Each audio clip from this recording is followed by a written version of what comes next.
Friends, welcome to my YouTube channel. So today in this video I am going to show you how to set the screen lock in this device. In this device I didn't set any screen lock. You can see swipe up, it is unlocked.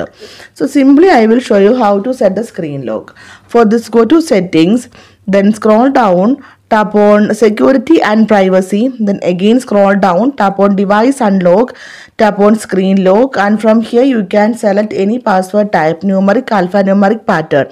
So from here I am going to select the option numeric. We need to enter 4 to 16 digit numbers. We can enter this password type, tap on continue, but this is for the 6 digit. If you want to change to 4 digit, tap on use different password type and select the option 4 digit.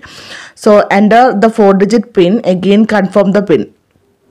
So if you want to enroll your fingerprint unlock, then you can enable it, otherwise cancel it. Now let me show you how it works. Lock the device, try to unlock. Now you can see they are asking for the screen password. You can see it is unlocked.